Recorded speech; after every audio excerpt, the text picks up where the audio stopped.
কার্তিক মহারাজ দাঙ্গা করে থাকে তাহলে অবশ্যই তাকে গ্রেপ্তার করা উচিত ছিল। তিনি গ্রেপ্তার করেননি, কারণ এটা মিথ্যা আরোপিত হচ্ছে। আমি সন্ন্যাসী, আমি আচার্য স্বামী প্রণবানন্দজি মহারাজ, তারই মালা গলায় দিয়েছিলেন শ্যামাপ্রসাদ মুখার্জিকে।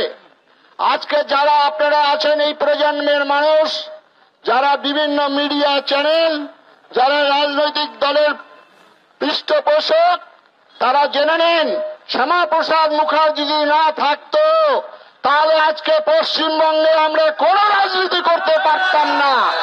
এটা ধ্রুব সত্য।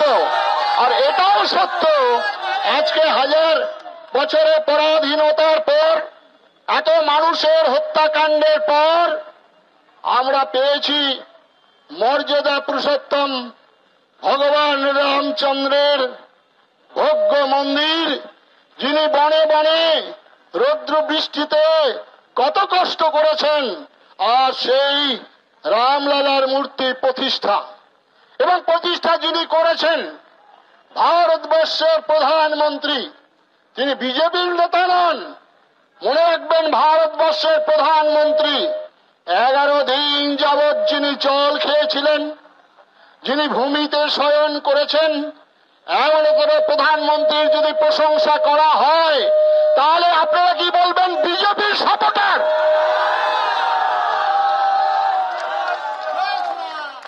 হিন্দুর কথা বললেই যখন ইমামরা চিঠি লিখে ভোট দিতে পারেন তখন সেটা সাম্প্রদায়িক হন না।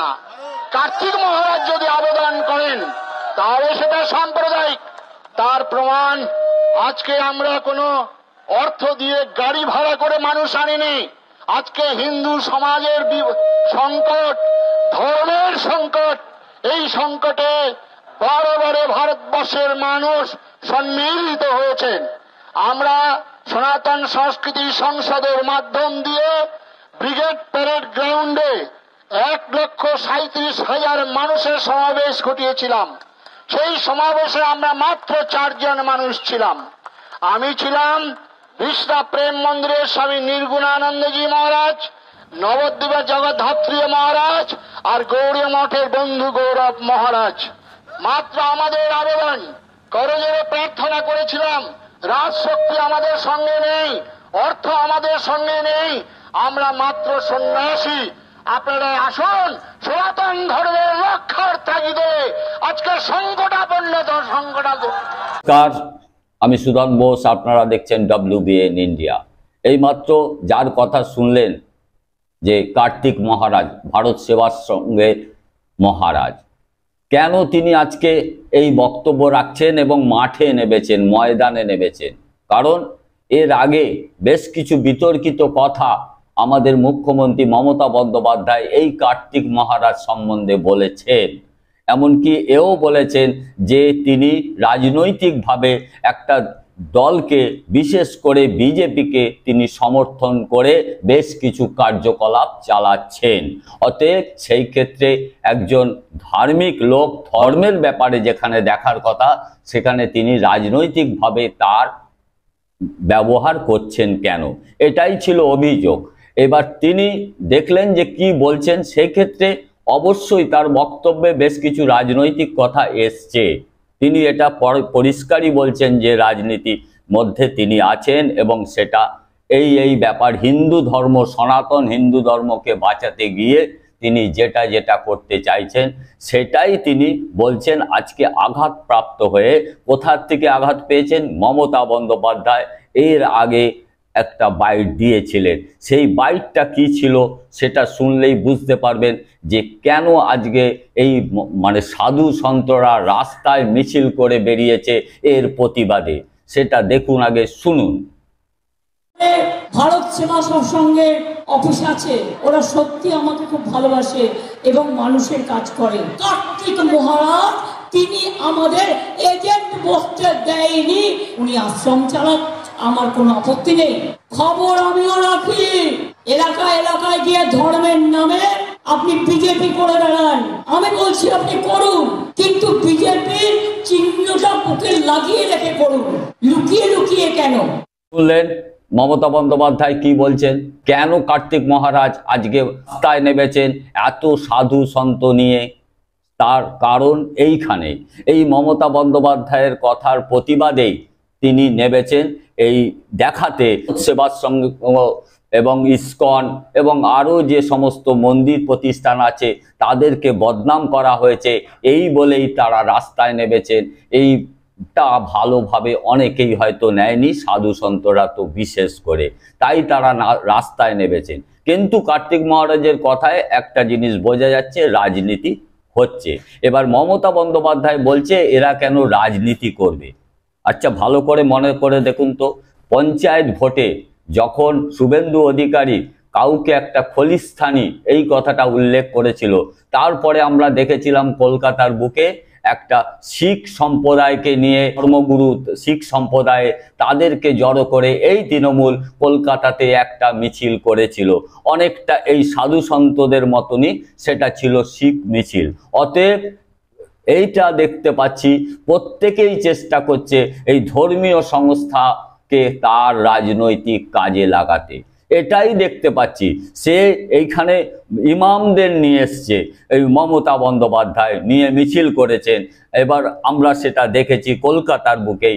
এবার এখানে এরা সাধু সন্ত নিয়ে, তার মানে আমাদের রাজ্য বা দেশ খালি এতেই বিভক্ত, মানে এটাই তার রাজনীতি, এটাই আসল নীতি, যে এটা দিয়েই ভোট ভাগাভাগি, এটাই লক্ষ্য দেখতে পাচ্ছি শাসক মানে রাজ্যের শাসক এবং কেন্দ্রের শাসক প্রধান বিরোধী দল হিসেবে যারা লড়াই করছে তাদের দেখতে পাচ্ছি উদ্দেশ্যটা খালি পরিষ্কার, এই মানে ধর্মীয় ব্যাপারের মেরুকরণ, এছাড়া কোনো রাস্তা দেখতে পাচ্ছি না। তাদের মুখে কোনো ভালো মানে সাধারণ মানুষের মানে চাকরির সমাধান, মানে বেকারত্বের সমাধান এবং খাদ্যের সমাধান, বাসস্থানের সমাধান, শিক্ষার সমাধান, স্বাস্থ্যের সমাধান, সে ব্যাপারে কোনো আলোচনা কিন্তু শোনা যাচ্ছে না। খালি শোনা যায় মাঝে মধ্যেই ভর্তুকি দেবে, মানে ভাতা দেবে, লক্ষ্মীর ভাণ্ডার, তারপরে এদিকে রেশন ফ্রি, এগুলো হয়। এটা সম্মানের ব্যাপার না। কিন্তু এই রাজনৈতিক দলগুলো আমরা পরিষ্কার দেখছি এই প্রায় শেষ দফায় ভোট আসছে, কালকে হচ্ছে গিয়ে ষষ্ঠ দফা। যেমন মেদিনীপুরের তমলুক একটা আসন যেখানে অভিজিৎ গাঙ্গুলি দাঁড়িয়েছেন, আবার আরেকটা আসন ঘাটাল সেখানে দেব দাঁড়িয়েছেন, এগুলো সব আরেক জায়গায় সৌমেন্দ্র অধিকারী দাঁড়িয়েছেন কাঁথিতে, উল্লেখযোগ্য আসন, সেখানে কালকে ভোট আছে। তার আগেই দেখতে পাচ্ছেন যে কিভাবে এই দুটো দল এই ধর্মের ভিত্তিতে তাদের প্রচার সারছে, এটাই দেখতে পাচ্ছি। ধর্মের ভিত্তিতে শুধু প্রচার ছাড়ছে না, মানুষকে ভাগ করে দিচ্ছে, তারা কে কাকে টেনে ধরবে সেই ব্যাপারেই ব্যস্ত, সাধারণ মানুষের পাশে দাঁড়াতে তারা ব্যস্ত নয়, তারা চায় খালি ভোটে জিততে। সেটাই আমরা দেখতে পাচ্ছি এখানে। সাধু সন্ন্যাসী যেমন দেখলাম, এর আগে ইমামরাও দেখেছি, তারাও মিছিল করেছে, তারাও সেই রাজনীতিরই একটা শিকার বা রাজনীতি তারাও করছে। এটা আমাদের দেখে শুনে তাই মনে হচ্ছে, কিন্তু সেটা কি হওয়া উচিত? ধর্ম এক জায়গায়, রাজনীতি আলাদা। সবাই রাজনীতি করতে পারেন, কিন্তু ধর্ম আরেক দিকে, তারা ধর্ম মানতে পারেন, এরকম মানে নেই যে ধার্মিক হলেই সে রাজনীতি করবে না। রাজনীতি যদি সত্যিকারের সেই রাজনীতি হতো তাহলে কিছু বলার ছিল না।